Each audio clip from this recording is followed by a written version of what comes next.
Hello everyone, I hope you are doing well. Today I came with new topic that is literary criticism. Before going to see what is literary criticism, we'll see what is criticism. The term criticism derives from the Greek term kritikos, which was used in 4th century BC. Now let's see what is literary criticism. Literary criticism is the comparison, analysis, interpretation, and or evaluation of works of literature. So, in literary criticism, what we are going to see analysis of any work or work of literature, evaluation like that, and also literary criticism is commentary on literature that tries to judge, evaluate, comment, or interpret and even analyze it in depth to make it more appreciated and understood by its readers. Literary criticism is the name given to work written by an experts who critique, analyze an outer work. Literary criticism is often referred to as a secondary source. Now, functions of literary criticism. Here are some functions in this way the literary criticism goes on: analysis, interpretation, evaluation, comparison, exploration of themes, readers response, promotion of literary appreciation, aesthetic value. So these are the functions of literary criticism. Now, in literature, the literary criticism is a philosophical discussion of literature's goals and method, evaluation and interpretation, and also practice of commenting and judging on literary work. Criticism is divided in two types.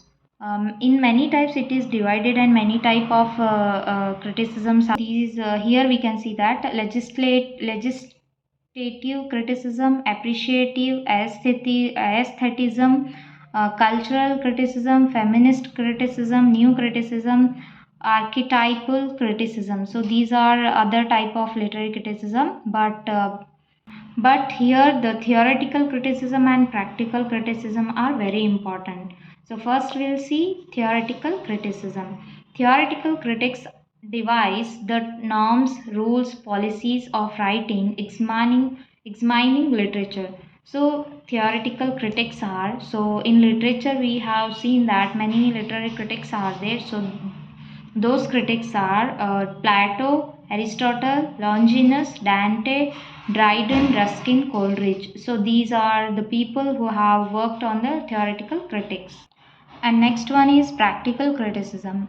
Practical criticism is like formal studies of English literature. It began into 1920 with a series of experiments by the Cambridge critic I.A. Richards. So here, because it is started by I.A. Richard, and he taken some students and given some topic without name and concept, so they have to analyze. So because of him, the practical criticism came into existence.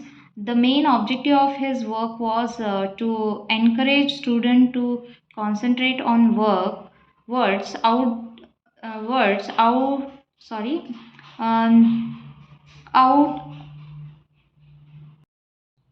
the main objective of his work was encourage students to concentrate on the words on the page rather than depend on the preconceived or received belief about the text. This means that they would clarify the various currents of thought in the poem and achieve a corresponding clarification of their own emotions. So this is the main objective of practical criticism. So early important works in practical criticism: I.A. Richard, Practical Criticism, 1929.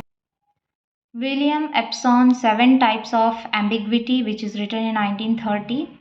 T.S. Eliot with his critical essays, Traditions and the Individual Talent, in 1917, and Hamlet and His Problems, 1919.